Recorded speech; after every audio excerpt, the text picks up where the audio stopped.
Hello అండి. అందరికీ నమస్తే. Welcome back to Saritha modern channel. ఈరోజు మన ఛానల్‌లో ఉన్న టాపిక్ ఏంటంటే 32 సైజ్ బ్లౌజ్ కటింగు ఎలా చేయాలనో ఈ వీడియోలో నేర్చుకుందాం. మీకు ఈ వీడియో నచ్చినట్టయితే లైక్ చేయండి, షేర్ చేయండి, కామెంట్ చేయండి. మరిన్ని వీడియోస్ అప్డేట్ కోసం సరిత మోడర్న్ ఛానల్‌ని సబ్స్క్రైబ్ చేసుకోండి.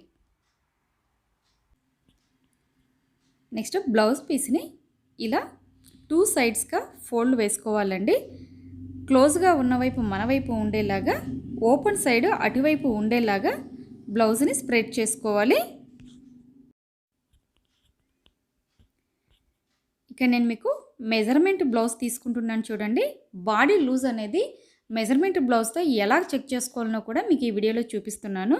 ఫస్ట్ బ్లౌజ్ని ఇలా బ్యాక్ వైపు వచ్చేలాగా నీట్గా స్ప్రెడ్ చేసుకోండి.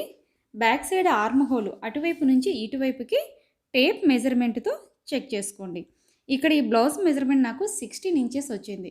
అంటే ఎగ్జాక్ట్లీ ఫ్రంట్ 16 బ్యాక్ 16 కాబట్టి 32 ఇంచెస్ బ్లౌజ్ ఇది లూజు. ఇదే విధంగా మీరు ఏ బ్లౌజ్నైనా అది 32 34 అనేది ఈ విధంగా చెక్ చేసుకోవచ్చు. నెక్స్ట్ బ్లౌజ్ లెంత్ చెక్ చేసుకుందామండి. బ్లౌజ్ లెంత్ అనేది ఏ విధంగా తీసుకోవాలంటే షోల్డర్ వైపు దగ్గర నుంచి కరెక్ట్గా మన కింద బ్యాక్ సైడ్ డాట్ వేసుకుంటాం కదా, అక్కడికి టేపును ఈ విధంగా పెట్టుకోండి. మరీ ఎక్కువ లాగకండి, పర్ఫెక్ట్గా తీసుకోవాలి. సో ఇక్కడ బ్లౌజ్ లెంత్ నాకు 13 ఇంచెస్ వచ్చేసింది. ఫస్ట్ బ్లౌజ్ లెంత్ మార్కింగ్ చేసుకుంటున్నానండి. ఇక్కడ నేను మనకి లెంత్ ఎంత వచ్చేసిందంటే అక్కడ 13 ఇంచెస్ కదా, సో నేను ఒక 1 ఇంచ్ అనేది ఎక్స్ట్రా తీసుకుంటున్నాను. పైన మార్జిన్కి స్టిచ్చింగ్ అలవెన్సెస్ కోసం ఎక్స్ట్రా పోతుంది. సో టోటల్గా 14 ఇంచెస్ అనేది లెంత్. టోటల్గా బ్యాక్ పట్టీకి 2 ఇంచెస్ ఎక్స్ట్రా, అంటే 14 + 2 16 ఇంచెస్ దగ్గర నేను మార్కింగ్ చేసుకుంటున్నానండి.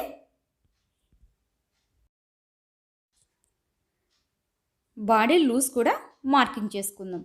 మనకి ఇందాక బాడీ లూజ్ 32 ఇంచెస్ అనుకున్నాం కదా, సో 32 ఇంచెస్ దగ్గర ఒక మార్కింగ్ చేసుకోండి.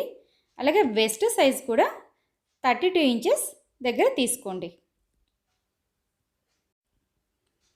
మనం మార్కింగ్ చేసుకున్న పాయింట్స్ దగ్గర నుంచి బాక్స్ లాగా ఒక అవుట్లైన్ మార్కింగ్ చేసుకోండి. షోల్డర్ లెంత్ కూడా మార్కింగ్ చేసుకుంటున్నాను. సో 32 సైజ్ అంటే సన్నగా ఉంటారు కాబట్టి వాళ్ళకి ఎగ్జాక్ట్ 5 ఇంచెస్ అనేది సరిపోతుంది. 5 ఇంచెస్ దగ్గర మార్కింగ్ చేసుకుంటున్నానండి. అలాగే arm whole 6 inches, so 6 inches దగ్గర మార్కింగ్ చేసుకోవాలి. ఆర్మ్ హోల్ మార్కింగ్ చేసేటప్పుడు చాలా జాగ్రత్తగా చేసుకోండి. చిన్న మైనర్ మిస్టేక్స్ చేసినప్పుడు మనకి మొత్తం బ్లౌజ్ అంతా ఫిట్టింగ్ చెడిపోతుంది. ఆర్మ్ హోల్ ఎప్పుడైనా సరే మనం షోల్డర్ దగ్గర 5 ఇంచెస్ అన్నాం కదా, అలాగే చివరి వైపున కూడా 5 ఇంచెస్ అనేది ఉందా లేదా అనేది ఒక్కసారి చెక్ చేసుకోండి. ఇక్కడ మనకి ఒక 1/2 ఇంచ్ తేడా వచ్చినా కూడా బ్లౌజ్ ఆర్మ్ హోల్ ఫిట్టింగ్ ఉండదండి, లూజ్గా వచ్చేస్తుంది. మొత్తం బ్లౌజ్ అంతా చెడిపోతుంది. అలాగే ఆర్మ్ హోల్ రౌండ్లో 1.5 ఇంచెస్ దగ్గర ఒక మార్కింగ్ చేసుకోండి. ఆర్మ్ హోల్ రౌండ్ ఈ విధంగా డ్రా చేసుకోవాలి. నెక్ వెడుతూ 2 ఇంచెస్ దగ్గర మార్కింగ్ చేసుకోవాలండి. సన్నగా ఉన్నారు కాబట్టి వీళ్ళకి 2 అనేది కరెక్ట్గా సరిపోతుంది. ఎక్కువ తీసుకుంటే ఏమవుతుందంటే షోల్డర్స్ అనేది జారిపోతుంది, కాబట్టి 2 ఇంచెస్ అనేది కరెక్ట్గా సరిపోతుంది. బ్యాక్ నెక్ అనేది ఏ విధంగా మార్కింగ్ చేసుకోవాలంటే మనకి ఇలా నెక్ వైపున సెంటర్ నుంచి చివరి వైపుకు ఈ విధంగా తీసుకోండి. ఈ లెంత్ ఎంత వస్తుందో అది మనకి బ్యాక్ లెంత్ అనేది సరిపోతుంది. సో ఇక్కడ ఈ బ్లౌజ్కి బ్యాక్ నెక్ లెంత్ 4 ఇంచెస్ వచ్చేసిందండి. సో 4 ఇంచెస్ దగ్గర మార్కింగ్ చేసుకోవాలి. 4 ఇంచెస్కి ఒక 1/4 ఇంచ్ అనేది ఎక్స్ట్రాగా కలిపి మార్జిన్ చేసుకోండి. ఎందుకంటే మనకి ఇక్కడ హెమ్మింగ్ పట్టి వస్తుంది కదా, సో ఎక్స్ట్రాగానే తీసుకోవాలి. లేదంటే 9.5 ఇంచ్ ఒకే మెజర్మెంట్ పెట్టుకున్న పైనుంచి కూడా కరెక్ట్గా సరిపోతుంది. ఇప్పుడు షోల్డర్ వైపు నుంచి మనం నెక్ మార్కింగ్ చేసుకున్నాం కదా, అక్కడికి ఈ విధంగా డ్రా చేసుకోవాలండి. నేను రౌండ్ నెక్ మార్కింగ్ చేసుకుంటున్నాను. సో చెస్ట్ లూజ్ కూడా మార్కింగ్ చేసుకోవాలండి. 32 సైజ్ కదా, సో ఎక్స్ట్రా 2 ఇంచెస్ మనకి స్టిచ్చింగ్ అలవెన్సెస్ కోసం లూజ్ అనేది వదులుకోవాలి. బ్లౌజ్కి బ్యాక్ పార్ట్ అనేది మార్కింగ్ చేసుకున్నాం కదండి. ఇప్పుడు దీన్ని మనం మార్కింగ్ చేసుకున్న దాని ప్రకారమే నీట్గా కట్ చేసుకున్నాను. ఈ విధంగా వస్తుంది. బ్లౌజ్ నెక్ రౌండ్ షేప్ తీసుకున్నాం కదండి, దాన్ని కూడా కట్ చేసుకుందాము.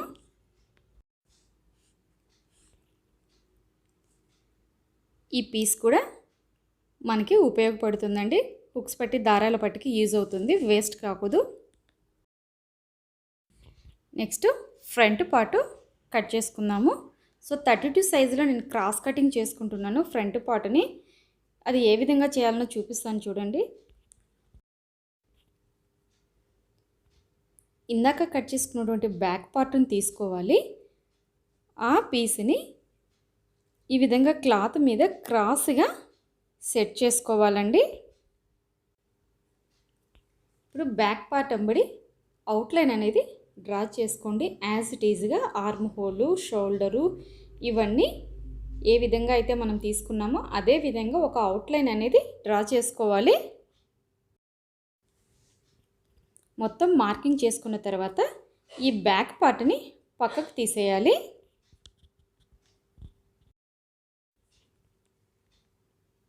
ఇప్పుడు మనం మెజర్మెంట్ కోసమని ఆది బ్లౌజ్ తీసుకున్నాం కదా, ఆ బ్లౌజ్తో ఫ్రంట్ పార్ట్ లెంత్ ఏ విధంగా తీసుకోవాలనో చూద్దామండి.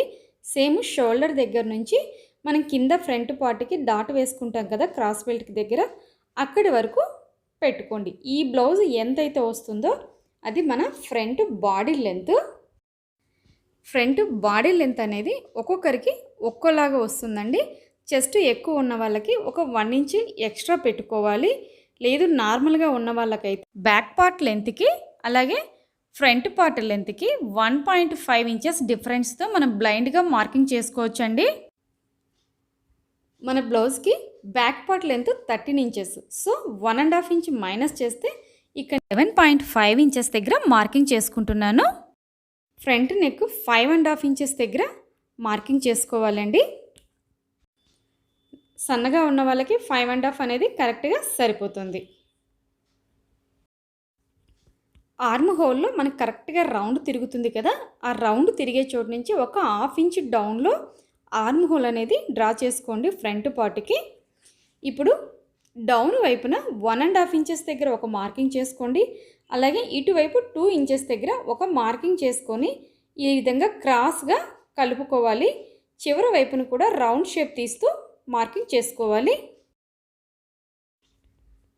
ఫ్రంట్ పార్ట్ మార్కింగ్ పూర్తయిపోయింది కదా, ఇప్పుడు ఫ్రంట్ పార్ట్ని కూడా నీట్గా కట్ చేసి పక్కకు తీసేయాలి.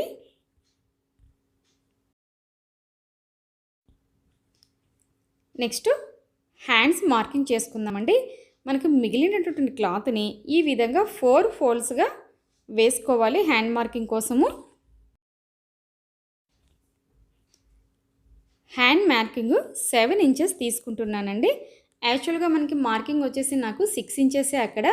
ఈ కింద మనకి హెమ్మింగ్ పట్టి కోసం ఒక 1 ఇంచ్ వదులుకోవాలి, అందుకోసం 7 ఇంచెస్ తీసుకుంటున్నాను.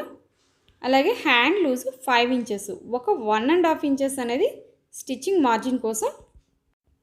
హ్యాండ్ లూజ్ ఇక్కడ నేను 7 ఇంచెస్ తీసుకున్నాను కదా, మనకి హ్యాండ్ లూజ్ మార్కింగ్ దగ్గర కరెక్ట్గా 3.5 ఇంచెస్ దగ్గర ఒక మార్కింగ్ చేసుకోవాలి. అలాగే షోల్డర్ దగ్గర 1.5 ఇంచెస్ దగ్గర స్ట్రైట్ లైన్ తీసి ఈ డౌన్ వైపుకి ఇలా క్రాస్గా రౌండ్ షేప్ తీసుకొని హ్యాండ్ మార్కింగ్ అనేది చేసుకోవాలండి. హ్యాండ్ మార్కింగ్ అయితే చేసుకున్నాం కదా, ఇప్పుడు నీట్గా కట్ చేసుకోవాలి. ఒక్కోసారి క్లాత్గా తక్కువగా ఉన్నప్పుడు మనకి ఈ చివరి వైపు అనేది చంక పీస్ దగ్గర తక్కువ వస్తుంది కదా, అలాంటప్పుడు ఎక్స్ట్రా క్లాత్ అనేది సైడ్ జాయిన్ చేసుకోవాలి. హ్యాండ్స్ కటింగ్ పూర్తయిపోయింది కదా, ఇప్పుడు మనం హ్యాండ్స్కి ఆర్మ్ హోల్ డీప్ అనేది మార్కింగ్ చేసుకుందామండి. హ్యాండ్ పీసెస్ని రెండింటిని ఈ విధంగా ఆపోజిట్గా వేసుకోవాలి. షోల్డర్ దగ్గర 1.5 ఇంచెస్ దగ్గర ఒక మార్కింగ్ చేసుకోవాలండి. నెక్స్ట్ షోల్డర్ దగ్గర నుంచి ఈ డౌన్ వైపుకి క్రాస్గా రౌండ్ షేప్లో ఈ విధంగా మార్కింగ్ అనేది చేసుకోవాలి. ఆర్మ్ హోల్ డీప్ మార్కింగ్ చేసుకునేటప్పుడు బ్లౌజ్ హ్యాండ్ పీసెస్ని ఈ విధంగా ఆపోజిట్గా వేసుకోవడం వలన కన్ఫ్యూజన్ లేకుండా రైట్ టు లెఫ్ట్ అని కొంచెం తికమక పడుతూ ఉంటాం కదా, అలాంటిది ఏమీ లేకుండా క్లియర్గా కట్ చేసుకోగలుగుతామండి. సన్నగా ఉన్న వాళ్ళకి ఆర్మ్ హోల్ డీపు ఒక 1/2 ఇంచ్ తీసుకోవాలండి. లేదు కొంచెం లావుగా ఉన్న వాళ్ళకైతే 1/4 ఇంచ్ ఆర్మ్ హోల్ డీప్ అనేది తీసుకున్నా కూడా ఈ చంకలో ముడతలు రాకుండా నీట్గా సెట్ అయిపోతుంది. నెక్స్ట్ క్రాస్ బెల్ట్ కట్ చేసుకుందామండి. సో క్రాస్ బెల్ట్ కోసం మన ఆది బ్లౌజ్ని ఈ విధంగా తీసుకోండి. ఫ్రంట్ వైపు 3 ఇంచెస్, డౌన్ వైపు 2 ఇంచెస్ వస్తుందండి. Cross belt length 8 inches. So stitches లేకపోయినా మనము ఒక 1/2 ఇంచ్ అనేది ఎక్స్ట్రా తీసుకోవాలి. క్లాత్ని ఈ విధంగా ఒకేసారి 4 క్రాస్ బెల్ట్ వచ్చేట్టుగా ఫోల్డ్ చేసుకోవాలి అండి. ఫ్రంట్ సైజ్ 3 ఇంచెస్ అనుకున్నాం కదా, సో నేను ఒక 1/2 ఇంచ్ ఎక్స్ట్రా పెడుతున్నాను. 3.5, డౌన్ వైపు 2.5 ఇంచెస్ మార్కింగ్ చేసుకోవాలండి. ఫ్రంట్ నుంచి డౌన్కి వచ్చేలోపు ఈ విధంగా క్రాస్గా రావాలి. క్రాస్ బెల్ట్ షేప్ తీసుకునేటప్పుడు మన బ్లౌజ్కి టోటల్గా 6 క్రాస్ బెల్ట్లు కావాలండి. ఒక్కోసారి బ్లౌజ్లో ఏమవుతుందంటే మనకి 4 వస్తుంది. అట్లాంటప్పుడు ఎక్స్ట్రా క్లాత్ మధ్యలో వేసి స్టిచ్ చేసుకోవాలి. టోటల్గా 6 అయితే కంపల్సరీ తీసుకోవాలి. నెక్స్ట్ మిగిలినటువంటి క్లాత్లో మనం నెక్ పీస్కి రౌండ్ నెక్ పెట్టుకుంటున్నాం కాబట్టి ఈ విధంగా క్రాస్గా ఒక 2 ఇంచెస్ వెడల్పుతో ఉండేటటువంటి పీసెస్ని కట్ చేసుకోవాలండి. స్క్వేర్ నెక్కి అయితే స్ట్రైట్గా పీస్ కట్ చేసుకోవాలి. అదే రౌండ్ నెక్కి అయితే క్రాస్గా తీసుకున్నప్పుడు ఈ రౌండ్ దగ్గర తిరిగేటప్పుడు పట్టినట్లు లేకుండా రౌండ్ ఫ్రీగా ఉంటుంది. నెక్స్ట్ అదే 2 ఇంచెస్ వెడల్పుతో స్ట్రైట్ పీస్ ఒకటి హుక్స్ పట్టీ కోసం కట్ చేసుకోవాలి అండి. అలాగే దారాల పట్టీకి కూడా క్లాత్ తీసుకోవాలి. ఫైనల్గా బ్లౌజ్ కటింగ్ మొత్తం పూర్తయిపోయిందండి. ఇది బ్యాక్ పీసు, నెక్స్ట్ ఫ్రంట్ పీసు, అలాగే క్రాస్ బెల్ట్లు, స్లీవ్స్, నెక్స్ట్ ఈ నెక్ పీస్ కోసమని తీసుకున్నాం కదా, హుక్స్ పట్టీలు, దారాల పట్టీలు, నెక్ పీసు, ఈ మొత్తం ఉన్నప్పుడు మనకి బ్లౌజ్ కరెక్ట్గా సెట్ అయిపోతుంది. 32 size plain blouse cross cutting ఈ వీడియోలో చూశారు కదండి. నెక్స్ట్ వీడియోలో బ్లౌజ్ స్టిచ్చింగ్ ఎలా చేయాలనో మీకు డీటెయిల్డ్గా చూపిస్తానండి. మీకు ఈ వీడియో నచ్చినట్లయితే లైక్ చేయండి, షేర్ చేయండి, కామెంట్ చేయండి. మరిన్ని వీడియోస్ అప్డేట్ కోసం సరిత మోడర్న్ ఛానల్ని సబ్స్క్రైబ్ చేసుకోండి. Thank you all.